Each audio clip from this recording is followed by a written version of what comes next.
Coylton is a village and civil parish in South Ayrshire, Scotland. It is 5 miles east of Ayr and 2.5 miles west of Drongan, on the A70.Sundrum Castle Holiday Park is to the west of the village, in the grounds of Sundrum Castle, which partly dates to the 13th century. A rocking stone stands atop the crags of Coylton near Coylton. It weighs about 30 tons and rests upon 2 stones. A large standing stone known as Wallace's Stone stands nearby. The village is also home to a parish church of the Gothic style, built in 1832. Notable people: professional footballers George Getgood and David Affleck were born in Coylton. Coylton was also home to one of Ayrshire's celebrated artists. Robert Brydon was born in the village. After a period working in Ayr, he became a modeller of bronze busts which are highly regarded. Among his works of bronze portraits of William Wallace and Robert the Bruce in Ayr Town Hall. He also specialized in carved wooded figures, a collection of which are to be found at Roselle. Brydon is also responsible for the Coylton War Memorial, a stone cross located near the church at the eastern end of the village. The author George Douglas Brown, notable for his pioneering 1901 novel The House with the Green Shutters, was born in nearby Ochiltree and received his early schooling in Coylton. Amenities: in its current form, the village has various facilities, including a primary school, activity centre, tennis courts, a local shop, one of Ayrshire's top restaurants, and a petrol station. A number of shops can be found to the western end of the village, including a convenience store, butcher, takeaways and a bookmaker's. These shops are located on the previous site of Murray's Garage, and the unit is aptly named Murray Park. History: Coylton is one of the smallest civil parishes in Ayrshire in geographical sense, but it boasted a sizable population during the peak of the coal mining industry in the late 19th and early 20th centuries. The parish historically includes the original settlement of Low Coylton, Upper Coylton, Joppa, Craighall, Woodside and the village of Rankenston. The areas of Low Coylton, Hillhead, Joppa, along with contemporary housing estates such as Bungor and High Park from today's Coylton village. The village is said to take its name from Old King Coyle of Coylesfield, but old records have it spelled Quiltin or Kiltin. The village at the heart of the parish is almost linear, being spread along the length of the Ayr to Cumnock A70 road, which is used by the heavy trucks sustaining the modern open-cast coal mining industry. Low Coylton is the oldest part of the village, featuring the Coylton Arms and the few remains of an older life, such as the village cemetery and Old Kirk, a site of possibly medieval origins which was last repaired in 1776,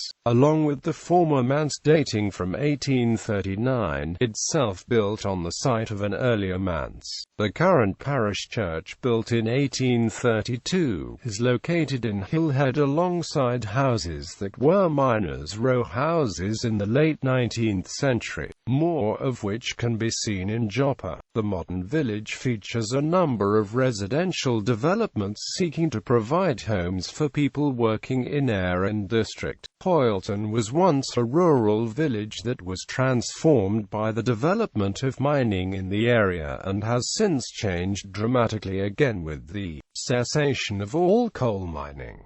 The local farms, such as that at Ducree, have sustained some of Ayrshire's agricultural heritage. The village of Joppa was reputedly named for an alehouse kept by a man named Henry. Local lore has it that he fed his customers with salt herrings, which became known as Joppa hams. Coylton and Burns, an offshoot of the original Trysting Thorn, immortalized by Robert Burns in The Soldier's Return. has been moved from its original site to a spot farther from the road, by Coylton Burns Club. The Thorn, which is situated on the land of Millmannock, near Coylton, has romantic memories for many couples in the village, and even now the old meeting place of lovers is still a popular spot for ramblers. The original Thorn, which is known to have existed long before Burns was alive, died in 1916. The tree was left for 2 years in the hope that it would recover, but finally it was removed, and Mr. J.P. Wilson, an enthusiastic Burns fan, along with a few helpers, decided to nurture the shoots which began to grow up on the spot where the old thorn had grown. The shoots sprouted from haws which had fallen from the parent tree, and the strongest of these was chosen. This shoot flourished, but because it was so near the roadway, many people, instead of cutting sprigs from it, broke pieces off. This was gradually killing the tree, and Coylton Burns Club finally decided that if the thorn was to be preserved, it would require to be moved farther from the roadway and ring-fenced. This work was carried out by members of the club. After the move was completed, a verse from "The Soldier's Return" was inscribed inside the railing. The ballad itself was written by Burns long after he left Ayrshire. His reference to the trysting thorn, which occurs in the third verse, is as follows: "At length I reached the bonny glen where early life I sported. I passed the mill and trysting thorn, where Nancy after I courted." Coylton Tennis Club. A tennis club was started at Coylton in 1927–1928 by the young people of Coylton, and play was suspended during the war years. In 1946–1947 the club was reactivated with one blaze court and the later addition of a clubhouse.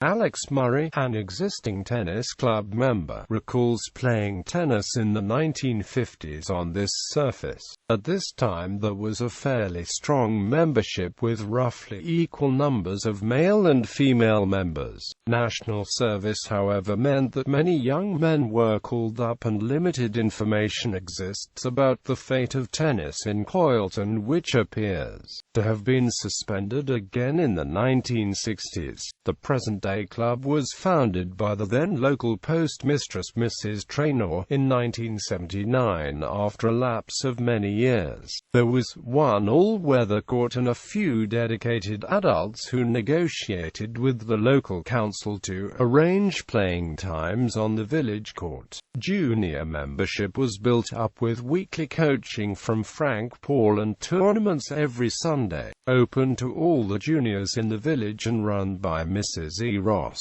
Gradually membership and enthusiasm increased, and several members became coaches, enabling the club to offer their own junior and senior coaching sessions. In 1982 2 new courts were added in Coylton by Kyle and Carrick District Council, replacing the older court. The club flourished with increased membership and coaches. Despite only having 2 courts, the club entered both gents and ladies teams in the Ayrshire League, but had to obtain the use of a third court from a local caravan park, an annual present of a bottle of Scotch sealing the deal.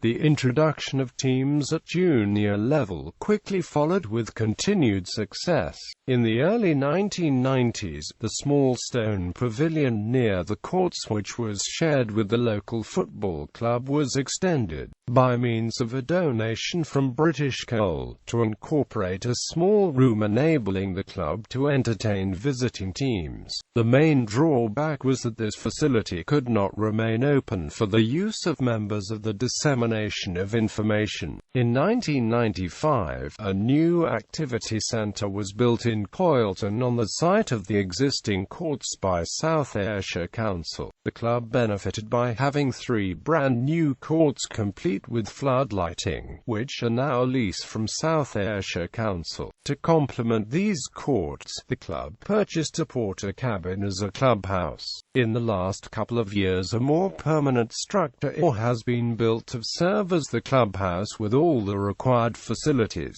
The club continues to flourish with 5 adult teams and a very strong junior section also participating locally with noted success. The club has managed to produce players at district, county and south of Scotland level and also one at national level, who has gone on to become a Scottish coach with Tennis Scotland.